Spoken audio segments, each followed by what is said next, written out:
Hi, my name's Dave Hooper. I want to tell you a story that began with an innocent question.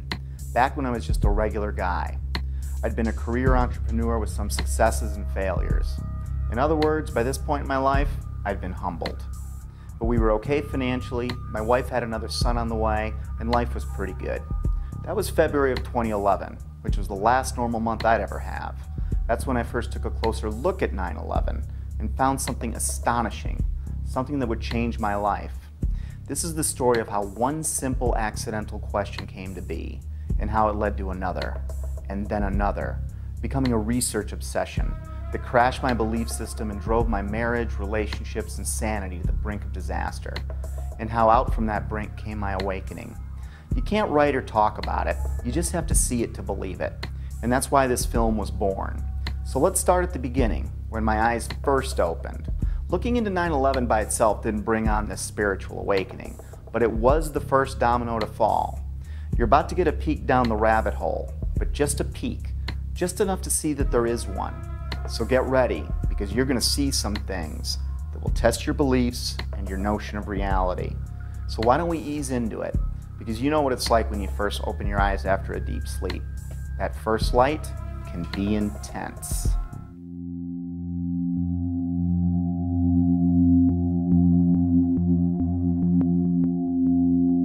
My awakening began with a simple question. It occurred as I watched a familiar clip of President Bush on the morning of 9/11. I didn't realize it then, but this question was about to change my life. Bush is sitting at Booker Elementary School in Sarasota, Florida at 9:05 a.m. when White House Chief of Staff Andrew Card whispers into the president's ear. A second plane has hit the second tower. America is under attack. That first question was, why didn't the Secret Service get him out of there immediately? They didn't know how many planes were hijacked yet or what their targets were. There were actually 8 planes that were hijacked. We had 11 reports of hijacked aircraft. There were thousands of planes still flying. As many as a dozen planes were reported hijacked at one point.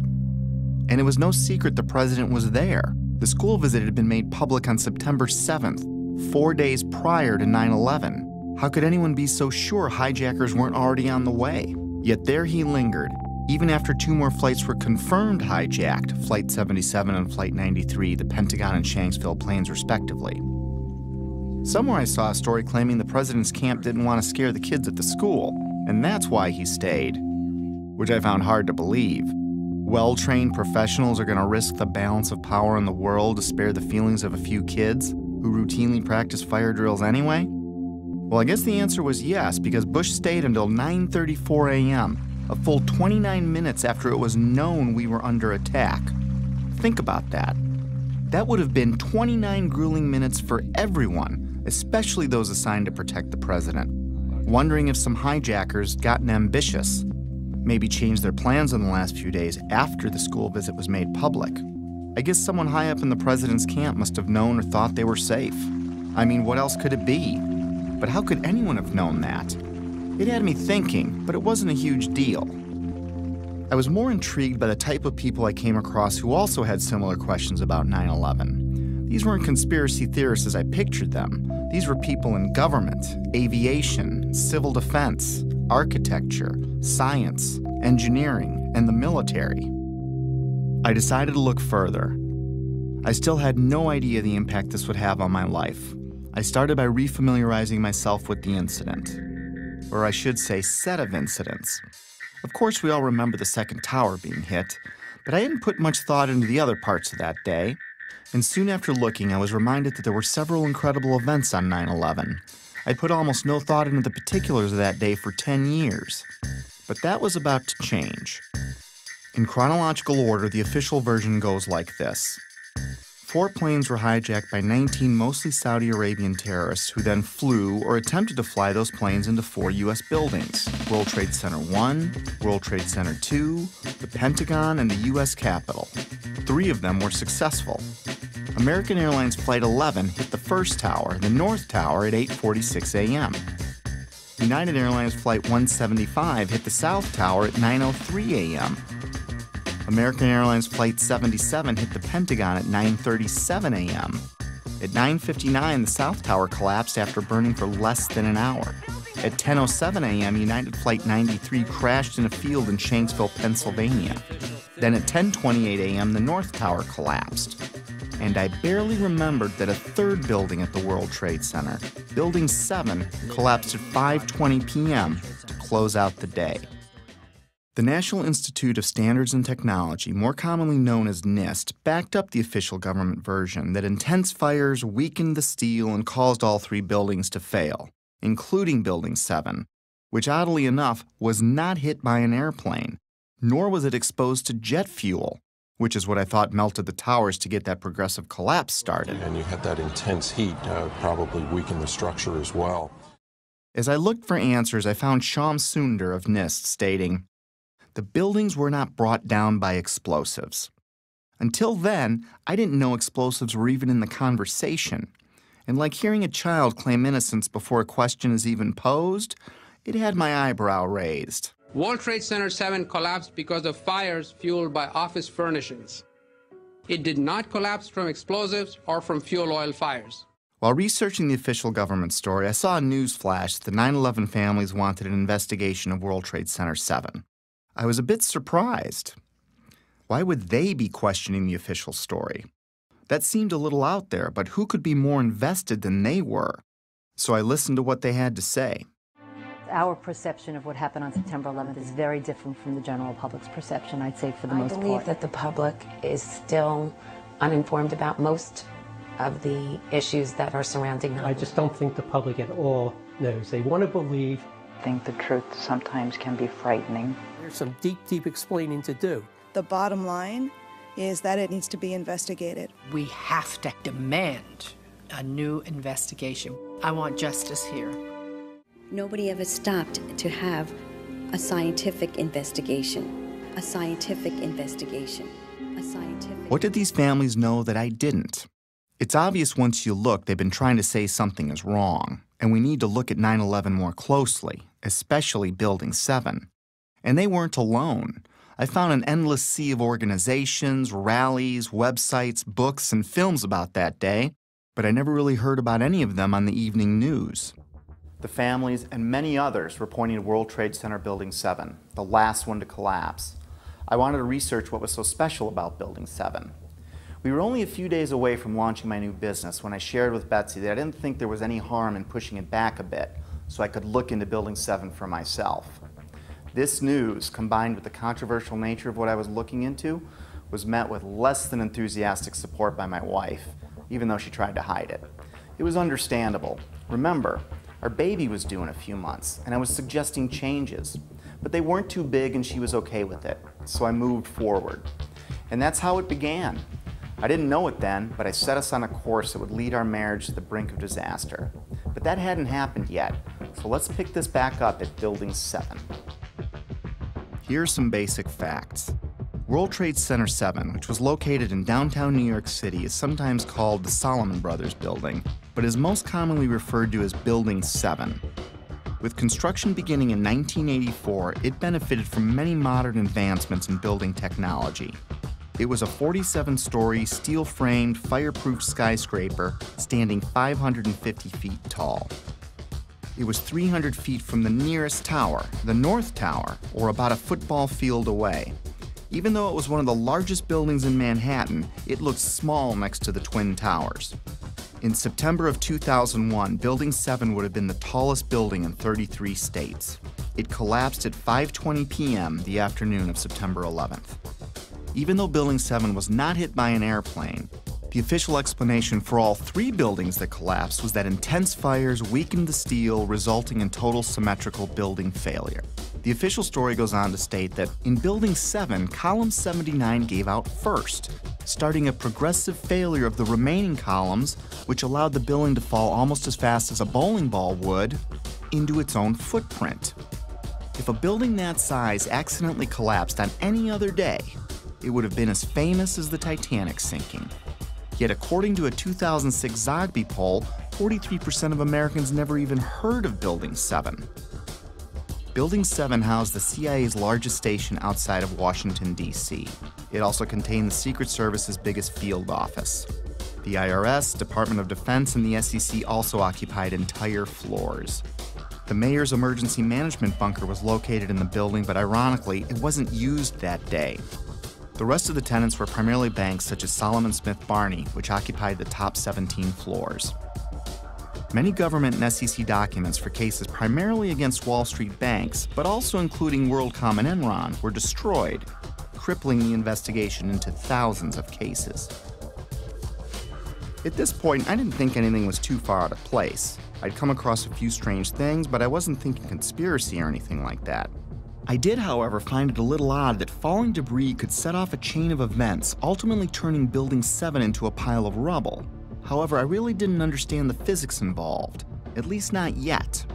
But I didn't need to understand physics to find it pretty strange that the whole building would crash through itself. I've played with Legos. Tip over? Maybe. But to pile drive through itself didn't make sense. At least the Twin Towers were hit by planes, but no plane hit Building 7. Sometimes it's easier for me to tackle complex issues with simple metaphors, so I thought of a stove. Then I imagined what kind of materials would I need to add to the fire so that all 4 legs would collapse simultaneously, and I couldn't answer it. Better yet, let's say I stacked 10 stoves on top of each other, and then I welded them together to better represent any of the buildings that collapsed that day. Now I go and light, let's say, the 7th stove up on the stack. What could cause the 7th stove's legs to give out simultaneously and cause every other stove below it and above it to break apart into tiny pieces, crashing to a pile of rubble in a few seconds? And how could that happen 3 times in a row? After breaking it down, I felt a little pit in my stomach for the first time, but I assured myself that I must be missing something. With that said, it was time to take a crash course in high-rise fires. It seems that high-rise fires are more common than I thought. I found hundreds of them.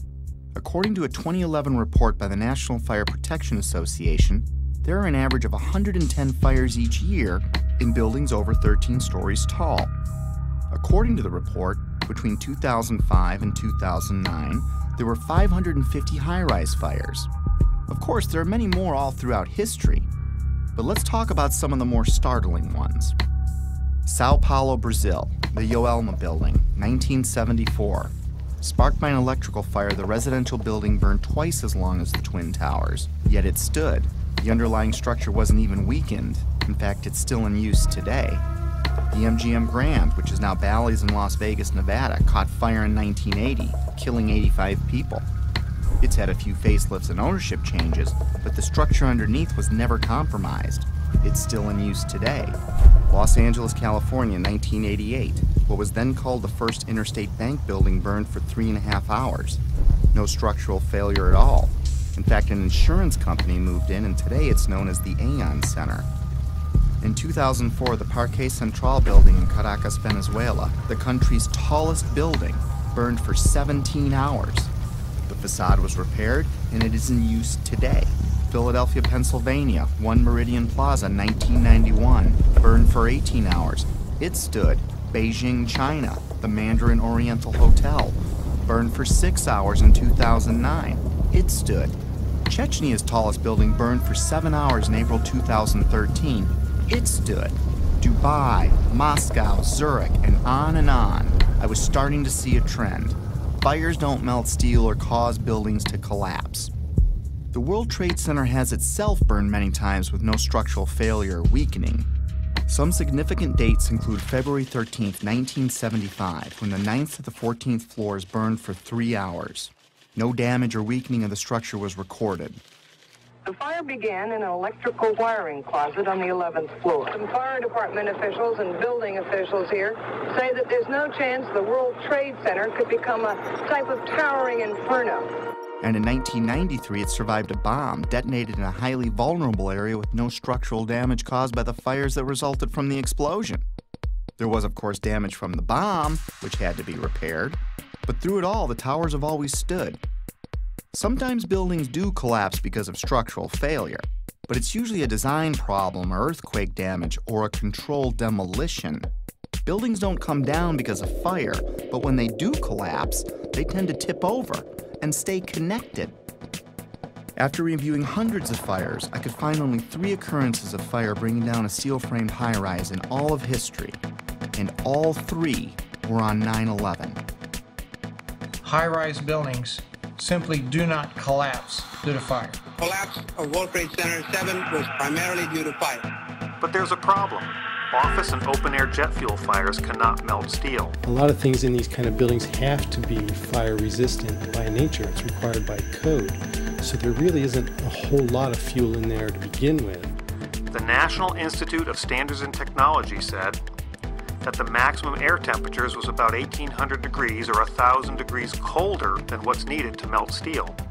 And it takes a blast furnace with air blowing with blowers to try to get steel to melt. So if you have a flame at 750 degrees, you can hold that flame under a steel beam forever, and you'll never reach a high enough temperature to bend steel, let alone melt it. This would have us to believe that these was a typical office fire, scattered office fires, if you will, that brought this building down. Since the mid-60s, I've tried to follow high-rise fires, and I'm not aware of any high-rise building that have come down as a result of fires. And seeing black smoke come out the windows, that means that the fires were oxygen starved. Kerosene would have burned off very quickly.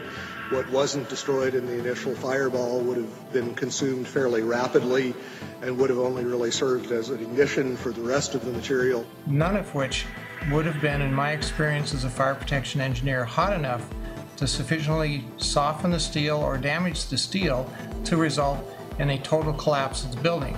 Well, we're told that the planes hit the buildings and there was an explosion and a fire, and about an hour and a half later, in the case of the North Tower, the buildings collapsed due to structural weakening due to the fires.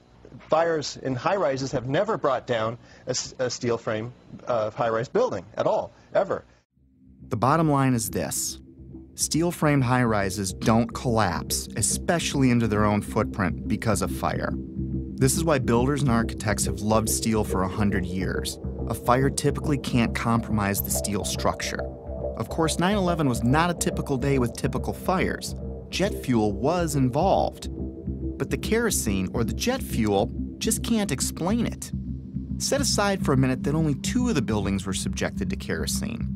Now think of a kerosene lamp or a kerosene heater. In the history of kerosene lamps, I have never heard of one being melted because the fires were too hot. In fact, the World Trade Center fires were starved of oxygen and therefore heat. You can see it in the black smoke coming from the towers. Yet molten iron was found in the rubble of all 3 buildings. Something else had to provide the heat and energy needed to liquefy, melt, or even microscopically bend the steel in any of those 3 buildings.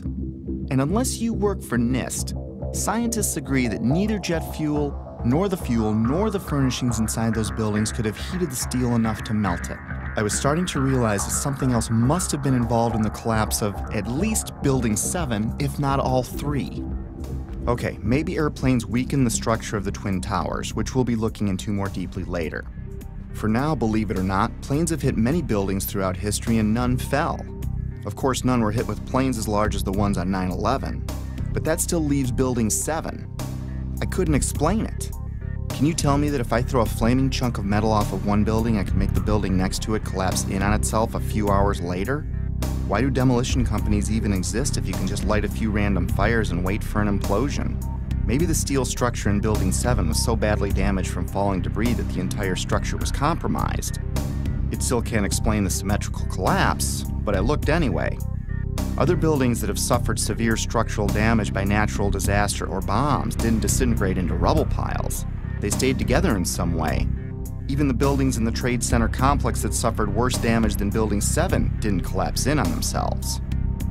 This uneasy feeling was growing, but there was much more to understand about Building 7's collapse, especially before I started jumping to conclusions in my own head.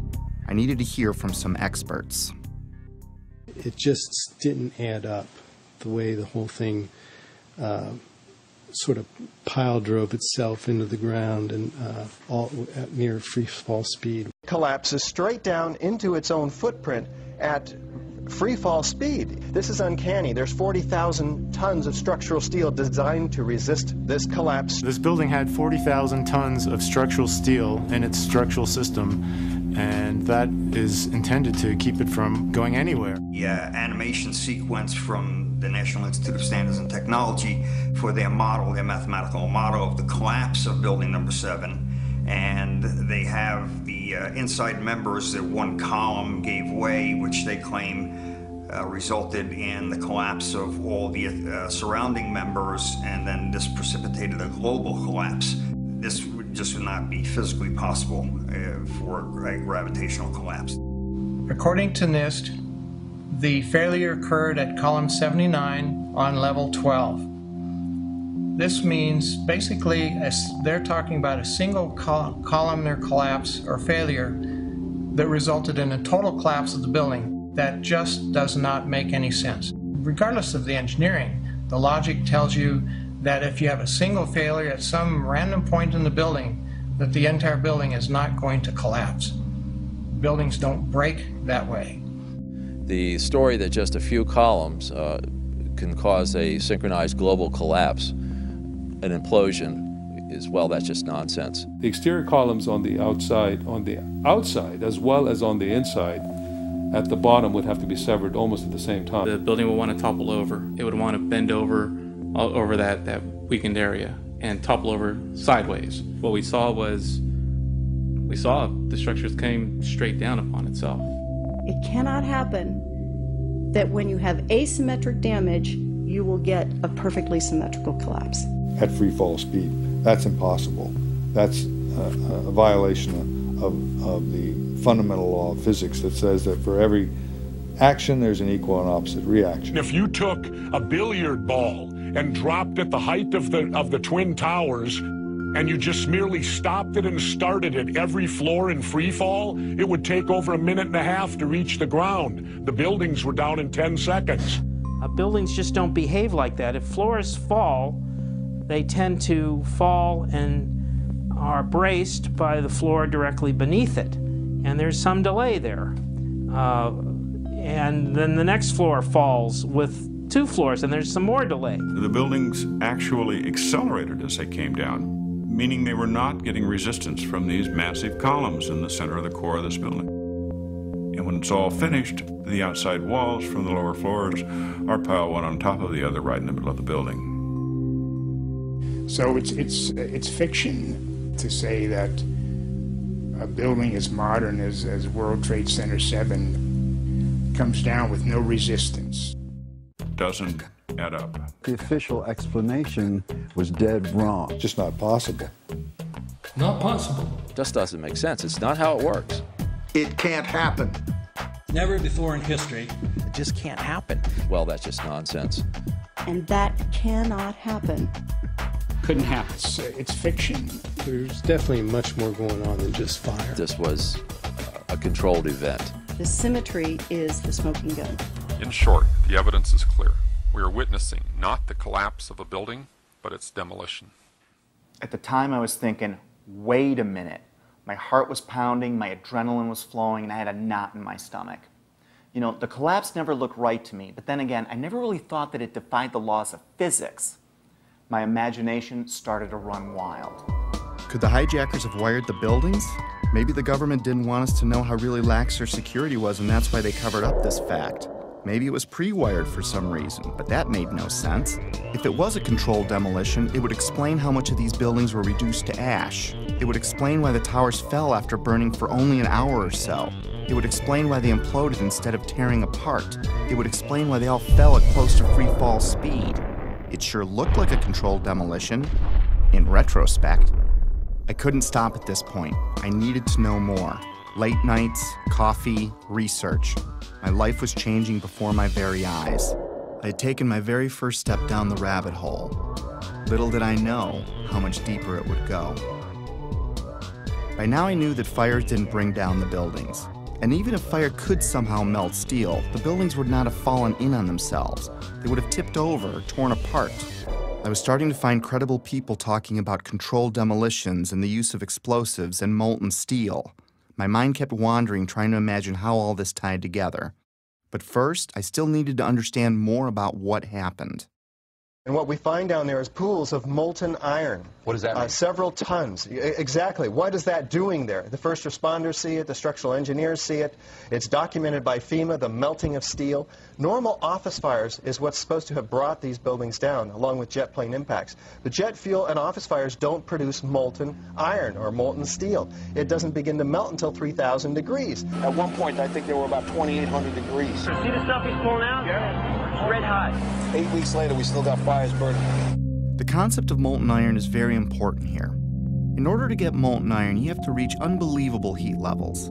It takes much, much more energy than you could find with any combination of burning office furniture, jet fuel, or gravity. Molten iron can be an indication of the use of thermite. Thermite, thermate, and nanothermite are super hot burning substances used by the military that can cut through steel. It can supply its own oxygen so it can burn underwater. It would explain how fires burned at ground zero for 3 months even after the area was flooded. So thermite would also explain potentially the fact that the fires could not be put out at ground zero. The fires lasted for quite a while. The fires were finally put out on December 13th, 2001, just over 3 months after 9/11, making it the longest burning building fire in recorded history. They burned underwater for much of that time. These fires were a big question mark. But first, it was time to take a closer look at NIST. They are the scientific agency backing the official version of events as most Americans know them. I was hoping they would curb my growing anxiety. Instead, what I learned about NIST made my heart sink. To understand NIST, you need to understand the relationship to explosives. They have vehemently denied that there were any. Not only did they not check for them, they state that none were used. Plain and simple.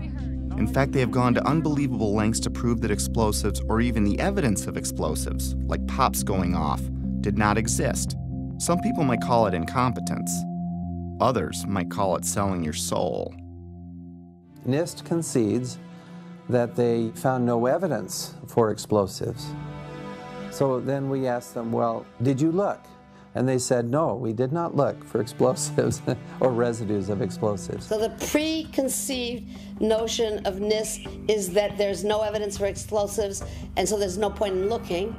That is the most unscientific thing that you can possibly think of, not to look because you don't expect to find evidence, and in fact the evidence is overwhelming. NIST computed what they claimed would be the minimum loudness of an explosion that could sever column 79 with a single blast. Then they claimed no observers detected explosions as loud as their predictions. This size blast would have produced an incredibly loud sound that was not recorded on videos of the collapse nor reported by witnesses. On the basis of this artificial threshold of interest, they swept aside all evidence of actual explosions and concluded that no explosives contributed to the destruction of the building. We did not find any evidence that explosives were used in the collapse. Is that a secondary explosion? Yes, it was. That was the Yeah, definitely secondary explosion. Secondary explosions, sometimes described as pops or booms, are mini detonations apart from the primary explosion of the plane impacts. These types of explosions are routine in a controlled demolition. They were heard in all 3 buildings long before any collapsed. Like, it sounded like gunfire, you know, bang, bang, bang, bang, bang, and then all of a sudden, 3 big explosions. That sound was not picked up by any of the videos or witnesses that we have talked to. You heard explosions, like ba-boom! We just heard one more explosion. That's about the fourth one we've heard. CNN is now reporting that there was a third explosion at the World Trade Center. Equally unempirical is the treatment by NIST and popular mechanics of reports of explosions before and during the collapses. Both documents pretend that there were no explosions. Secondary explosion. We've got numerous people covered with dust from the secondary explosion. Okay, you get the point. Why was NIST denying these explosions? Why are they a big deal? Well, those explosions are a strong sign of a controlled demolition, but they're not proof positive of one. If it was a controlled demolition, there would be other signs like misfired explosives and particles in the dust. So their preferred method of dealing with this problem was to ignore or even deny the reports. John Gross, one of the chief authors of the NIST report, was captured on film while he was making a public presentation, saying that he knew of absolutely no eyewitness who has said there was a pool of molten steel. I'm curious about the pool of molten steel that was found in the bottom of the towers. First of all, let's go back to your basic premise that there was a pool of molten steel. I know of absolutely nobody, no eyewitness who said so. Get down below and you see molten steel running down the channel rails. Like you're in a foundry. Like lava. The fires got very intense down there and it actually melted beams where it was molten steel that was being dug out. Underground, it was still so hot that molten metal dripped down the sides of the wall from Building 6. The premise that there was a pool of molten steel. I know of absolutely nobody, no eyewitness who said so, nobody who's produced it. I was on the site, I was on the steel yards, so I don't know that that's so. Then I was at the site 2 weeks after it happened with Governor Pataki, right? And they had to cease digging that day. You know why? They were finding pockets of molten liquid metal.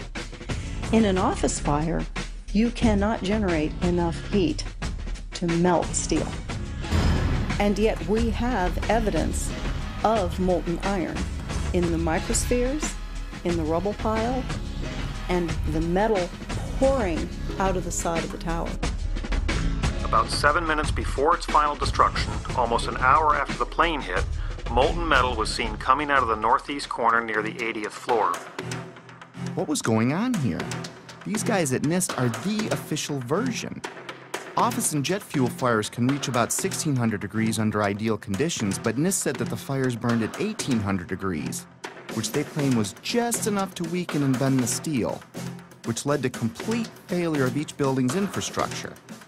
But that still leaves us more than 1,000 degrees short of molten metal, which was found all over Ground Zero. They denied that molten metal existed, and they denied that witnesses heard secondary explosions going off. Even the NIST computer animation of Building 7's collapse is inaccurate, showing the outer structural walls crumpling in instead of coming straight down. The NIST report, on which popular mechanics and much of the press has relied, is not a scientific report. It is a political document. We need to have an investigation of NIST themselves. I believe that the reports that came out are not true. So the fact that NIST says that is absolutely, in my opinion, it's criminal. NIST wasn't looking for the truth. They were trying to hide it. But why? Were they asked to falsify their findings? I didn't think they came up with this on their own. When I see John Gross fidget and blush as he states there was no molten metal, I see a man that is doing what many of us do when we don't tell the truth. It's basic human nature. My feelings at the time were like the moment you catch your significant other in a lie. Maybe there's an explanation, but your heart is racing until you get some answers. And if something like that's ever happened to you, you may understand needing to know more, but not wanting to know more, if that makes sense. Was there more evidence of a controlled demolitions besides explosions? And where did the molten metal come from? I needed more before I could get my head around this. I took a deeper look into all the buildings, the airplane strikes, and the possibility of planted explosives. Mostly, I was looking for something to explain away this growing pile of problems. I was looking for answers that could reduce my growing anxiety. Instead, I would fall further down the rabbit hole. By now, Betsy was about to give birth. The idea of putting the business off for a week had turned into a few months. and I couldn't help from talking about my findings all the time, even though Betsy asked me to tone it down. She needed more from me as a husband and father, and I needed more from her to preserve my sanity. Then my dad died, and 8 days later, my son was born. I was all over the place. This prompted my first break. I was in a very strange place, grieving my dad and celebrating my son, while digesting this new information that no one wanted to discuss. What I'd been working on was no secret to my whole family, and everyone seemed pretty relieved when it looked like I was re-entering my normal life. I was enjoying the family and starting to talk about business again, which made Betsy happy. And I wasn't talking about 9/11 anymore, which made Betsy even happier. But just when things were getting back to normal, I started getting a feeling, an urge to get back into it. It kept growing and I couldn't explain why I had it. I tried to ignore it, but I couldn't. And like an addict that fell off the wagon, I was back at it like I'd never left. I still wasn't certain what brought down Building 7, but I was pretty sure it wasn't fire. And it certainly wasn't an airplane since it wasn't hit by one. Maybe a look at the Twin Towers could shed some light on this. Most skyscrapers are built on steel or concrete frames, which is a grid of columns and beams that goes all the way through the building. The World Trade Center was different. It was what engineers call a tube structure. It was a very, very strong mesh of steel. There's a large central rectangle in each of the towers that contained 47 columns, and these columns basically were the primary structural support of the building. These 47, 48 columns are essentially the superstructure of a battleship. They're essentially a suspension bridge. There's no way that burning kerosene can ever affect these in the least, if only because of the radiator effect. The minuscule possibility that fire somehow brought all three buildings down was gone. My only hope was that airplanes could have destabilized the buildings somehow. It didn't explain Building 7, but I was trying to give the official version every possible chance to be right. Let's look at the best documented impact that day. At 9:03 a.m., United Flight 175 hit the South Tower. The majority of the jet fuel burned off in the initial explosion, but maybe there was an explanation for the collapse in the plane impacts themselves. The first interview I came across was of Frank DiMartini, the construction manager of the World Trade Center. The building was designed to have a fully loaded 707 crash into it. That was the largest plane at the time. The building probably could sustain multiple impacts of jetliners because this structure is like the mosquito netting on your screen door. The jet plane is just a pencil puncturing that screen netting. It really does nothing to the screen netting. But the largest aircraft flying today, at least commercially, the 747, fully loaded, is on the order of 300 tons. So if you think about a 300-ton element crashing into a building that's been designed to carry 13,000 tons, you can see that an aircraft crashing into the World Trade Center would probably not do anything. We designed the buildings to take the impact of the Boeing 707 hitting the building at any location. But the plane had already hit. And what I noticed was the lights were still on in the lobby. That led me to believe that the plane never got to the core columns because the feeds for all these transformers feeding all the light and power in the towers were adjacent to the core columns. Those aircraft and those fires could not cause those buildings to come down in that way. The idea that airplanes could have destabilized the buildings never made much sense to me. The Twin Towers were like a solid iron rod coming out of the ground, supported by another steel building surrounding it. Let's use another metaphor to clarify what I mean. Let's assume a stop sign is like one of the towers. The post is the core and the thin shield of the sign is the Trade Center's outer mesh. If you shot a bullet through the stop sign, the bullet would go through the outer shell and the inner steel core that holds it up. Is the structure weakened after the event? Is it possible for the sign to implode in on itself, partially turning to dust? Does it matter if it was a flaming bullet that exploded on impact? Could the sign ever collapse in on itself? The plane impact still can't explain the near free fall speed of all three collapses, but I had to look. So if it wasn't fire and it wasn't airplanes, then it wasn't natural. Maybe I needed to look for things that can make something like this happen. And holding off on the who and the why, for now, one step at a time. And it's my expert opinion. As a demolition expert, I was trained by the best the U.S. government has. I served 3 years on Underwater Demolition Team 12. 2 years I was attached to SEAL Team 1. And when I look at the buildings and how they fall and the way they fell, they couldn't have come down without being assisted in some manner. The only way that a building can accelerate as it collapses is by having pre-engineered, precisely timed, and precisely placed explosives. In other words, controlled demolition. The collapse of the building was caused by controlled demolition. In fact, the evidence shows very strongly that there were explosives used in the way the buildings came down. We started running floor by floor instead of popping out. It was like if they had detonated. Yeah, detonated. They were planned to take down a building. Boom, boom, boom, boom, boom, boom, boom. All the way down. Explosives are used to demolish buildings like this in just seconds. Okay, so it's a controlled demolition. What's the problem with that? Let's just think about this. Controlled demolitions cannot be engineered and rigged in a day. It takes months. And therefore, this event must have been planned in advance. Controlled demolition is used to bring unwanted buildings neatly down into their own footprint. It's part science and part art. Through the placement and synchronization of many different types of explosives, demolition companies can control how and when any building falls.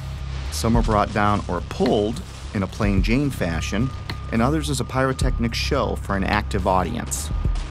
There are many more, but let's look at 8 typical signs of controlled demolition. We've already covered a few of them. We know the buildings fell at near free-fall speed and the collapses were symmetrical. Anyone can see that with the naked eye. We already established people heard explosions, but it was confusing to me. And of course you're going to hear loud noises as a building collapses. This needed further investigation. By now I was only going to trust my own eyes when it came to researching 9/11. I think it's too important an event to let someone else tell you what to believe about it. But I'm getting ahead of myself. There are 118 documented testimonies of explosions heard from firemen and other first responders alone, which took a court order to be released, and that doesn't include the maintenance employees or regular tower workers. After analyzing locations and timestamps, I broke explosions into 3 categories. Impact synchronized booms were explosions seemingly timed with the plane strikes in the seconds before and after the collisions. Pre-collapse pops were explosions heard all over the buildings from the time of the first plane impact until Building 7 fell. The final booms and crackle are the main body of explosives, which are detonated over the span of a few seconds, leading up to and through the collapse. It seems that explosives went off in different parts of the Trade Center when each plane hit. William Rodriguez, a 20-year maintenance employee of the Trade Center who was decorated for saving many people that day, was in the building when the first plane hit. Let's hear what he and a few others had to say about a subterranean explosion coinciding with the first plane hit. It was a huge explosion that came from under my feet, meaning that it came from the sub-levels between B2 and B3. And then there was a huge explosion at the top of the building. You could hear the difference from the bottom and all the way through the top. They were having coffee in the World Trade Center when the first plane struck.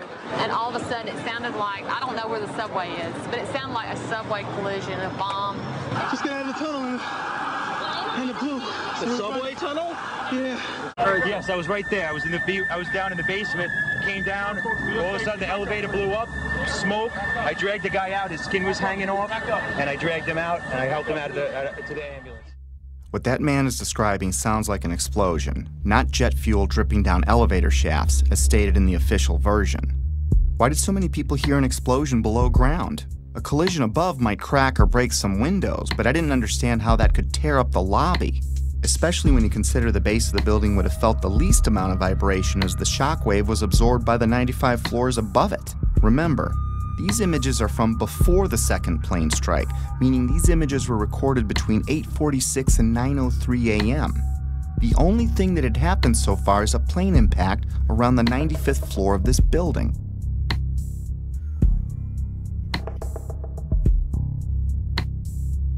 Right away, a guy from the Port Authority told him the damage was somewhere above the 78th floor. But all you had to do was look around. It was obvious. Something had happened right there in the lobby. FDNY fireman John Schrader, whose engine company 10 is across the street from the Trade Center complex, arrived at the first tower hit, the North Tower, within 10 minutes of the impact. We came down, it looked like a bomb went off in the lobby. You know, it wasn't from the jet fuel. No way. The ladies that are with me were in the World Trade Center in the first building and escaped through the lobby, where they report they believe there was a bomb in the lobby. The bomb hit the lobby first, and a couple of seconds in the first plane hit. I mean, I know of people that got killed in the basement. I know of people that got broken legs in the basement. People that got reconstructive surgery because the walls hit them in the face. At the time, I was actually in the subway heading towards the World Trade Center right around Franklin Street. And after the first explosion, the subway station started to fill with smoke. The subway cars started to fill with smoke, and the subways actually stopped. With so many people talking about the explosions at street level, it would make sense that early reports had the FBI and others looking into bombs at the base of the buildings. Apparently what appears to happen was that at the same time two planes hit the building, that the FBI most likely thinks that there was a car or truck packed with explosives underneath the buildings, which also exploded at the same time and brought both of them down. Reason to believe that one of the explosions at the World Trade Center may have been caused by a van that was parked in the building that may have had some type of explosive device in it. I spoke to the chief of safety for the New York City Fire Department. He received word of the possibility of a secondary device, that is another bomb going off. There was another explosion which took place. According to his theory, he thinks that there were actually devices that were planted in the building. Jenny Carr was recording a business meeting near the Trade Center at 8:46 a.m. on 9/11 when we hear the basement explosion. 9 seconds later, we can hear the first plane hitting the North Tower.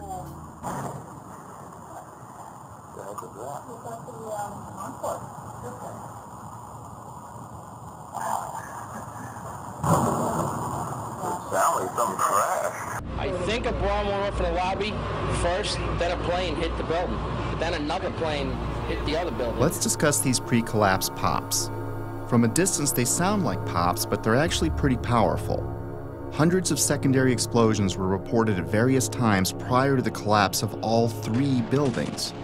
In a controlled demolition, these bangs are shaped charge explosive blowing out beams before a collapse. They can be programmed to go off hours or seconds before an implosion. These were mostly reported as secondary explosions by the first responders and reporters. We've heard reports of secondary explosions after the aircraft impact. Then somebody said that they saw an airliner go into one of those towers. Then, I don't know, an hour later than that, we had that big explosion from much, much lower. I don't know what on earth caused that. Here, hold on. You want to call your mother or something? You gotta get back. The final booms and crackle are like the grand finale of a fireworks show. In a controlled demolition, the vast majority of the explosives are set to go off in an ordered fashion over the span of a few seconds as the building collapses. Depending on distance, this can sound like a rumble, booms, or crackling. That feeling that there was something else, that there may have been something else that brought those buildings down. There was a lot of talk there in New York of another explosion prior to the collapse of the first building. We could hear a rumble, which was about 5 seconds long, preceding the actual collapse, and then a boom when each of those towers collapsed. In this footage, which has been slowed, you can see white smoke emanating from the ground floor before the collapse wave arrives.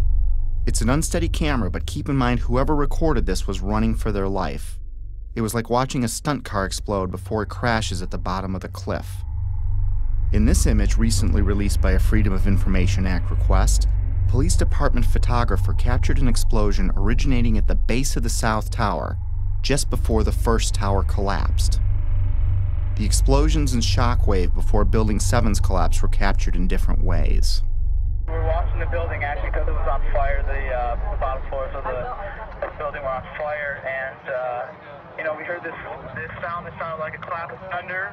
turned around, we were shocked to see that the building was, well, it looked like there was a shock wave ripping through the building and the windows all busted out. In the end, the evidence of explosions was ignored by the organizations behind the official version, like NIST, FEMA, Popular Mechanics, and the 9/11 Commission. My independent search continued.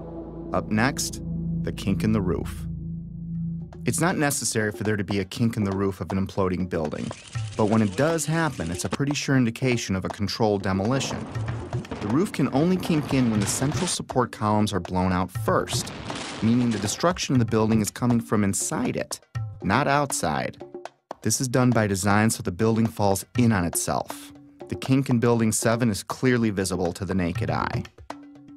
Controlled demolitions are designed to let the top of the building fall through its inner core columns, which is typically the strongest part of any building. Watch the penthouse of Building 7 sink into the floor below it just before the collapse begins. Squibs. Squibs are the sixth indicator on our list. In demolition vernacular, squibs refer to visible blasts from explosive charges. Often they are visible through mistiming or malfunction in some way. Usually they are hidden in the debris cloud. In simple terms, squibs are visual evidence of explosives. Squibs were recorded from the moment of the first plane impact through the collapse of the last tower. For me, they went unnoticed until I looked at the video more closely. These stills captured squibs as the towers collapsed. The official version stated these squibs were compressed air caused by the pancaking floors, which squeezed air to the point of bursting out a window. The seal of the building was already broken when the collapse began. Logically, if it was compressed air, it should have found the path of least resistance through the broken part of the building. It shouldn't have knocked out a window here or a window there, as many as 40 floors below the blast wave. Naysayers tend to say, well, that's just air being blown out the windows. I mean, it doesn't really work to say it's just air pressure. And I estimated these are coming out faster than 100 miles an hour. The following clips show multiple squibs popping out, sometimes simultaneously, sometimes dozens of floors away from each other. Of all the 9/11 information I've come across, this may have been the easiest to spot. Yet it provided me with one of those stark moments in which the reality of 9/11 sunk in to a new level. In this clip, notice how the squib occurs before the floors above reach the blast ejection point. Not all squibs, however, were easy to spot. Remember how we discussed explosions that were timed to go off with the plane impacts? Well, this is the first plane impact. Notice the dark brown smoke coming out of the top floor of the tower. This smoke is already dissipating before the plane strikes the building. In this segment, the NBC camera is pointed at the north tower. The first tower hit. In a few seconds, the second tower is going to be hit. You'll know it when it happens because of the reporter's voice and the fireball in the lower left corner of the screen. Now keep your eye on the east facade, the one on the left. Notice how several tiny explosions go off as the second plane hits the other building, perhaps in an effort to mask some necessary work prior to its demolition, as I was thinking at the time. Oh, another one just hit. Something else just hit. The seventh characteristic of a planned implosion is what's called a demolition wave. It's the path of destruction in a controlled demolition. It is a visible wave of explosions moving down the columns of a building just ahead of or at the speed of gravity. This array of synchronized explosives is timed to blow out floors beneath the collapse wave as the floors above reach the floors below, thus allowing a drop at approaching freefall speed. Again, let's slow down the film for some of these. When slowed down, you can see how the explosions are timed to go off, floor by floor. In this clip, you can clearly see a demolition wave proceeding down a column mostly hidden by the umbrella of the falling debris pile. Look to the right of the black line. It's a bit grainy because of the zoom. Here it is again without the black line. You can see synced explosives cutting a path down the building. The demolition wave can be hard to see with an untrained eye because it happens so fast. I've tried to highlight a few more examples in the following clips.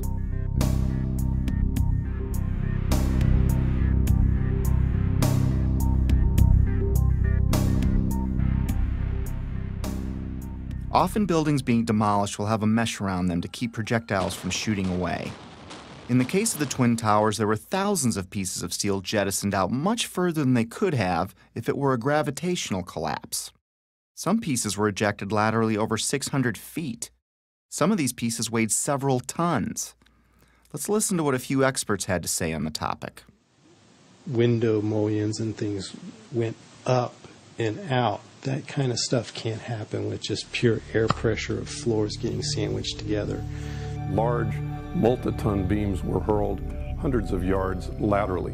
Gravity works vertically, not laterally. The fragments which are being, which is coming out of the tower, obviously being kicked out by an explosive action. And here it is trailing white smoke the whole time. It really is indicative of some kind of explosion. I'm no physicist, but if this was a gravitational collapse, there is no way that multi-ton beams can land 2 football fields away. I've lived in high-rises my whole life, and I've dropped things off my balcony, things like shoes and computer monitors. All they do is fall straight down. Even aerodynamic items like plates never ended up across the street. In some of these clips, you can see projectiles actually propelled upward, forming an arc. If this were a gravitational collapse, pieces could not be shot upward. And consider the pieces we see. The small pieces weigh a few pounds and the biggest pieces weigh several tons. In this clip, a multi-ton steel box column had so much lateral force that it pierced the building across the street. To give you an idea of its size, here you can see a construction worker standing at the base of the box column being installed. If I can't chuck a shoe more than 150 feet from the 50th floor of my building, how much force do you need to get a multi-ton steel girder to triple that? I could pretty much rule out a gravitational or progressive collapse with the physical dynamics I'd seen with my own eyes. And I found it ironic that the only part left standing was the base of the building. Even though the whole building landed on it, it was the only part of the building whose columns did not become dismembered. Perhaps that says something about the difficulty in wiring the atrium of the towers. And maybe these columns at the base did what the rest of the building should have done, and that is stay together in some way. Just a personal observation I'd made at the time. Of course I've been wondering how the hijackers wired the buildings. It was the only thing that still made any sense, even if barely. But I stopped wondering how the hijackers did it when I learned what was found in the ground zero dust. Even though the cleanup and removal of the ground zero evidence began within hours of the attacks, not all of it was removed. Many different dust samples were analyzed by scientists all over the world, and what they concluded put the final nail in the coffin of the official story for me. We touched on thermite earlier, but we're going to look into it more deeply for reasons you'll soon understand. Thermite is a chemical mixture, usually of metal oxide and aluminum powder, with several variations. It's often used in fireworks, underwater welding, and military weapons. It can also be used to cut steel beams. When thermite is detonated, it leaves traces of itself in the debris, like perfectly round microscopic spheres of iron, and unexploded thermite itself, both of which were found in the ground zero dust. The fact that explosive residue was found in the dust didn't surprise me, at least not by now. I already knew in my heart it was a controlled demolition. What rocked me was the type of thermite found. You see, it was a special type of thermite called nanothermite, and it meant that the odds that the hijackers could have done this dropped to near zero. My belief system kept taking more hits, which we'll discuss in a bit. For now, though, let's have the experts walk us through the basics. In 3 different samples from 3 independent researchers, the R.J. Lee Company, the USGS, and Dr. Stephen Jones's work. All 3 separately found these microspheres. As much as 6% of the World Trade Center dust consisted of tiny, previously molten iron spheres. You cannot get a perfectly round sphere of metal from the building tearing apart. The only way you can get that is by starting with a molten liquid.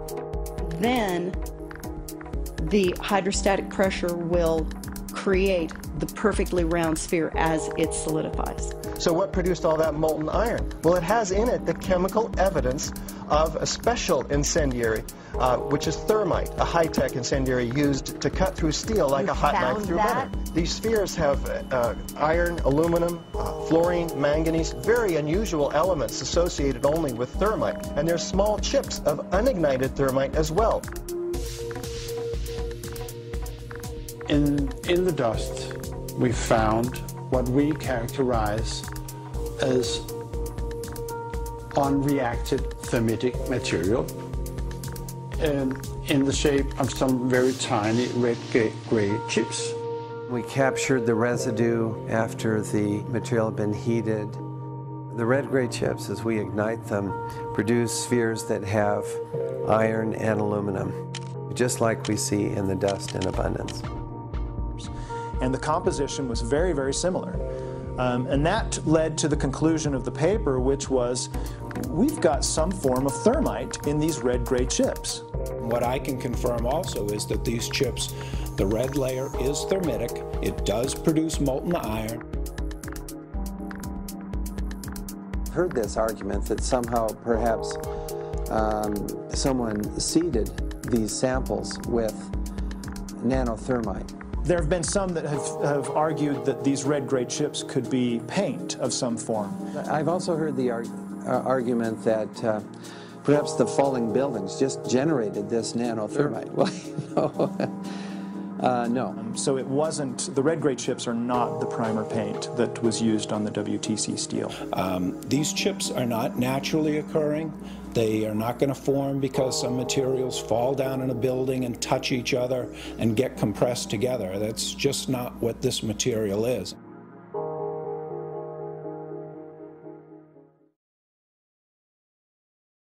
What we have found is a modern version of thermite, which we call nanothermite, which is produced in a different way. It is not just two powders being mixed. First of all, the iron oxide grains are uniform and approximately 100 nanometers across. That's very tiny, much smaller than a human hair. The aluminum occurs in plates that are about 40 nanometers across. I have no idea how to make those. I mean, this is a high-tech material, and it's embedded in a carbon-rich matrix with order. These red-gray materials have very orderly sheets containing aluminum. This is a material that is made up of nano-sized particles that are all very uniform, very symmetrical. The aluminum appears in thin platelets about 40 nanometers thick. It is the small size of the particles involved in this material that allow us to characterize it as nanothermite. These really are sophisticated materials and probably only developed in a laboratory. This is very high-tech thermite, nanothermite. It's not found in a cave in Afghanistan. It's produced in very sophisticated Defense Department contracting laboratories. We compared our spike that we got with a spike from known nanothermite, which is produced at a military laboratory. Their measured energy released with known nanothermite was less than these red-gray chips. What we are dealing with, I think, in World Trade Center is modern military material which is unknown to the general public. It takes steel and it creates molten steel. So it takes beams of steel and it turns it into molten steel, and it just everything underneath just sinks into the ground like what you saw. And it is a special U.S. military grade weapon. So the military uses it for a number of different applications. Okay? It is a military grade weapon. It's not something you could make ever. I was pretty astonished at how deep this rabbit hole was getting, even though I still had no idea what I was in for.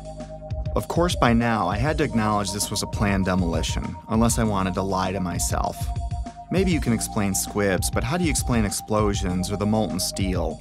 And if you explain that, how do you explain the rate of fall or thermite in the dust? I had to face facts. No matter what my heart wanted to believe, these buildings were wired to blow, plain and simple.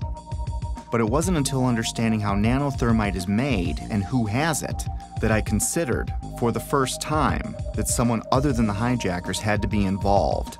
And as scary as it was to consider, it might even be homegrown. Hundreds of questions kept flooding in.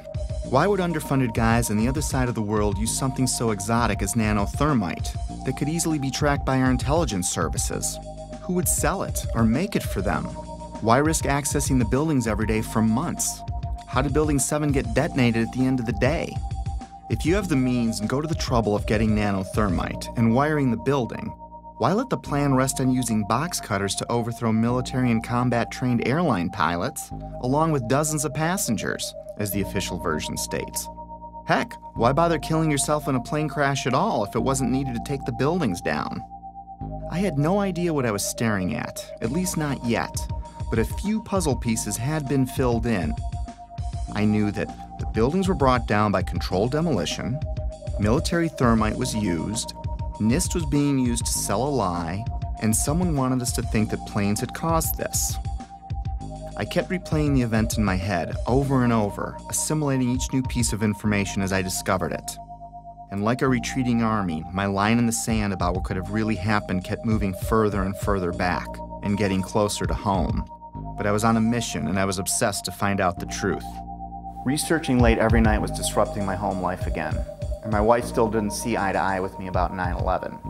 Back then, she still believed the official version, but she hadn't seen what I had. For a time, she even thought I was losing it. For a time, I wondered it myself, because I was coming across things I had a hard time believing. My former, dismissive, conventional thinking self was fading away as my eyes continued to open, causing changes in my belief system and further destabilizing our home. It was harder than ever to drop the subject. Rifts were developing in other relationships too. I was angry at everything and everyone, from God to the government to anyone that didn't want to hear or believe what I had to say. I became a bit reclusive as I dug deeper. If the building was wired, lots of people had to get past security every day for a while. Remember when I said I lived in high-rises my whole life? Well, I worked in them too. And there is no way you can access buildings like those without the building security knowing.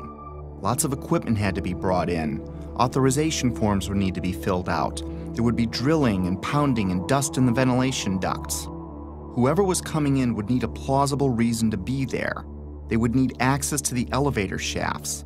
They would be taking incredible risks each day unless they had permission to access the guts of the building. Anybody who's ever watched a building being demolished on purpose knows that if you're going to do this, you have to get at the under infrastructure of a building and bring it down. The columns could have been set up with explosive devices during the off-hour operations of the building by elevator company personnel. It wouldn't be a problem once you gained access to the elevator shafts. How about an elevator modernization, which we know was going on the 9 months prior to 9/11? There are people who noted that the elevators were locked in turn and that there were guards placed at these locked elevators during the modernization. And in the case of a steel frame building, that means we load them with RDX cutting charges, which are loaded with individual delays, sometimes as many as 2 to 3 different delays on a given floor. I was sick to death of the dust which was appearing on the windowsills. It was dirty grey and very, very noticeable in that week leading up to 9/11.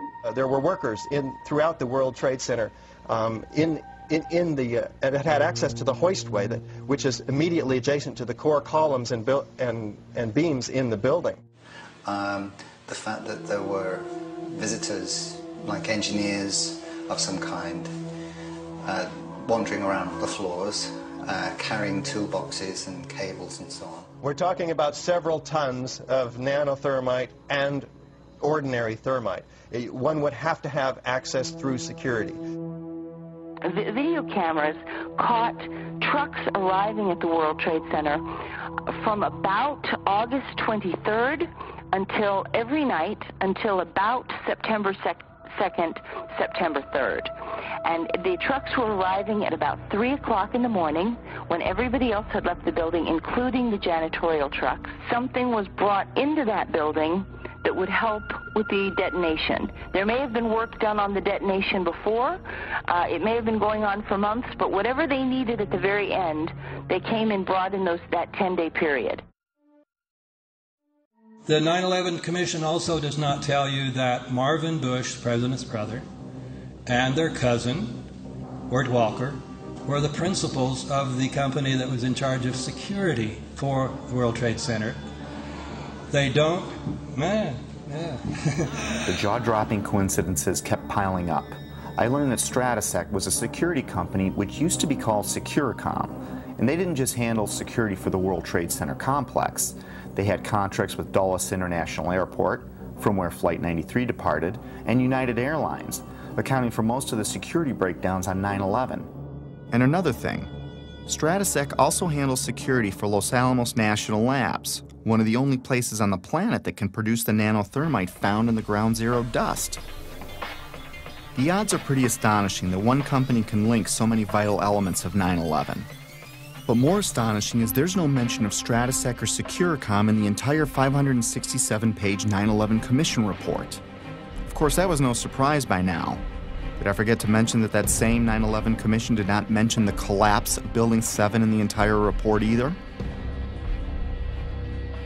Why is there not a word about the collapse of that building in the 9/11 Commission report? We didn't see any evidence of the kind of thing you're talking about.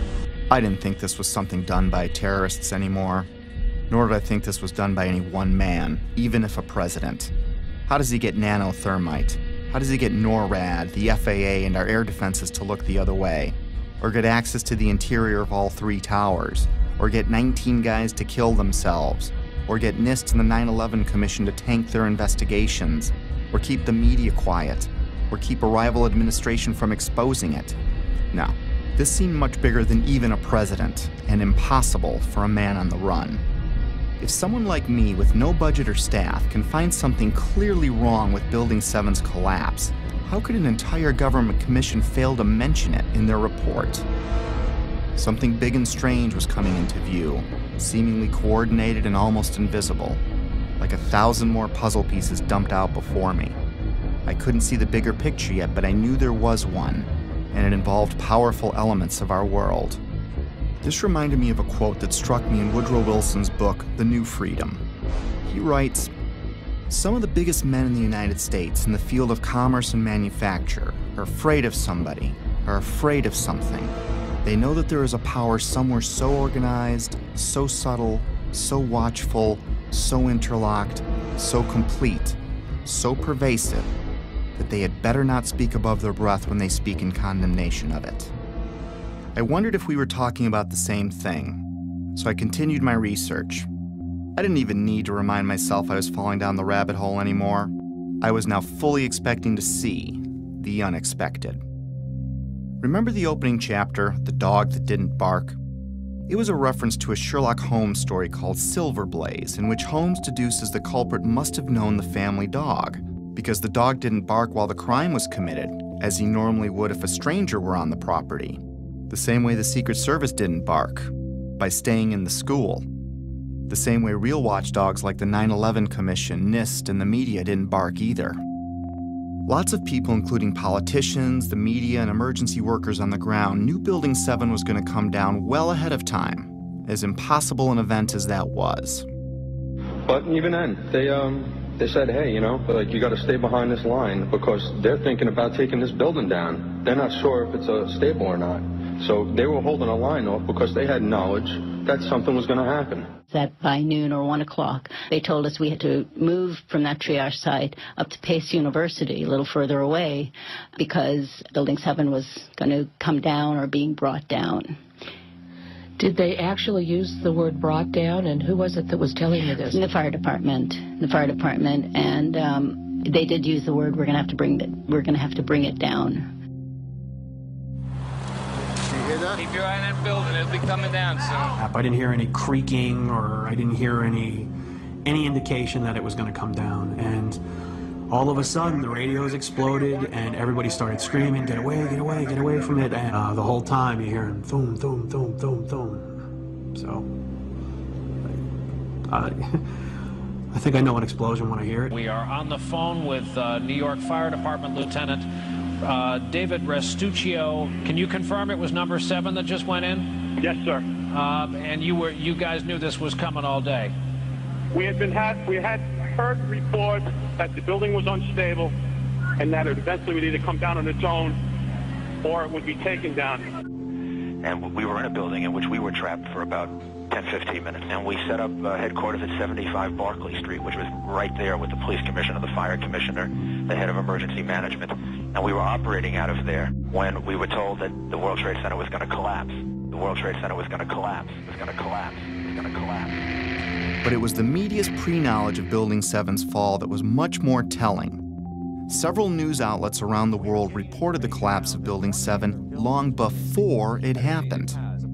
I listened closely to these segments. Considering Building 7 wasn't hit by an airplane and no high-rise has ever collapsed because of fire, how was it that all these different news agencies reported it before it happened?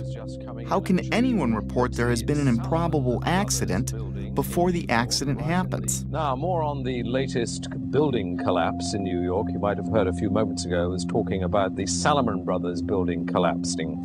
And indeed it has. Apparently that's only a few hundred yards away from where the World Trade Center towers were. That one of the other buildings, Building 7, in the World Trade Center complex is on fire and has either collapsed or is collapsing. That has structural damage as well. We saw a lot of glass broken out, and a corner of the building appeared to be in distress, and there's concern that there might actually be another collapse of that building. We are getting word from New York right now that another building has collapsed. Is that smoke coming from this third collapse? Okay, that is what we're understanding, which makes sense because it looks like the sun is going down. But I'm hoping that enough people have cleared out of downtown Manhattan so that perhaps it wasn't as full as it might be normally around 5:30 on a Tuesday. That information, of course, take a look at that right-hand side of the screen. It's going down right now. There it is. Yep. It went down. Brown building, the tall one, is number 7 World Trade Center. Heard several reports from several different officers now that is the building that is going to go down next.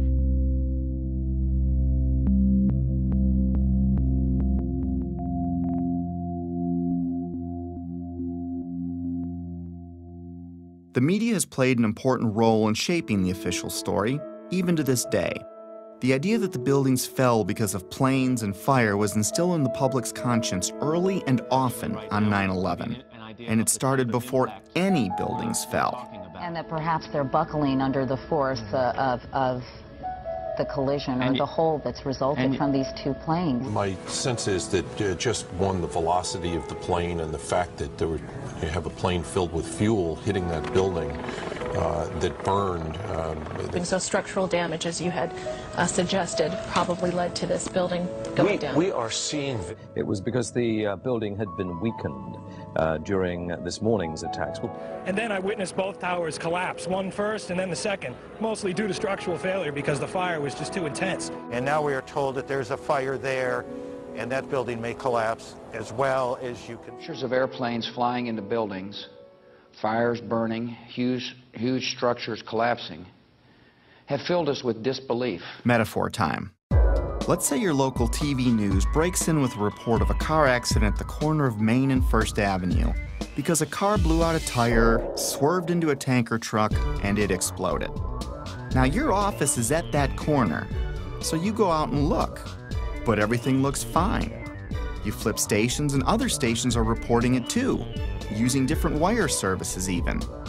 As you stare out the window wondering where there's another Main and First Avenue, a car drives into a parked gas truck and it explodes. Have you witnessed a miracle or a staged event? If what I was finding were mistakes in a massive ruse, then the sheer boldness and size of it alone is why I never saw it before. It reminded me of a quote often attributed to Joseph Goebbels, the minister of propaganda for Hitler's Nazi Germany, who stated that, "If you tell a lie big enough and keep repeating it, people will eventually come to believe it." I found a pattern of bullying, intimidation, and belittling of anyone asking valid questions, which did nothing to soften my growing anger, even though I had no idea to where or to whom it was directed. We're not buying it. Okay, you don't have to buy anything. You're American. You want to be a nut, you can be a nut. Anybody who thinks that 9/11 was carried out by the government isn't a truther. They're idiots. I'm merely saying it is wrong, blasphemous, and sinful for you to suggest, imply, or help other people come to the conclusion that the U.S. government killed 3,000 of its own citizens, because it didn't. How big a lunatic do you have to be to watch two giant airliners packed with jet fuel slam into buildings on live TV, igniting a massive inferno that burned for 2 hours, and then think, well, if you believe that was the cause? These people are idiots. They're mentally ill. They should be treated with respect. It's an insult to people who are victims of 9/11 and their families. You know what? It wasn't an inside job. We can see the planes. The planes hit the building. It wasn't a controlled demolition, and the buildings came down. And it just is beyond bizarre. Yeah, and you are a nutcase, Building 7. 9/11 was an inside job. Oh, get a life. Get a life. 9/11 was an inside job. You're like the guys who think that the space aliens kidnapped Elvis or something like that. That's where you are. I didn't think it was an accident that every question is uniformly dismissed. I couldn't find a familiar journalist that seriously entertained these obvious questions that anyone would have. Could I really be onto something that the media couldn't see? Or were they trying to keep me from seeing something they did? Most reasonable people would question the official story after seeing what we've seen. So I switched my focus to independent news sources, outside the mainstream. No, they're not well-funded, slick, or glitzy. Most are just regular people or sincere journalists trying to expose the truth about something in their corner of the world. One such man was Bill Cooper. I found him early in my 9/11 research. At the time, I couldn't explain how he predicted what you're about to hear. Bill Cooper spent his life in the intelligence community.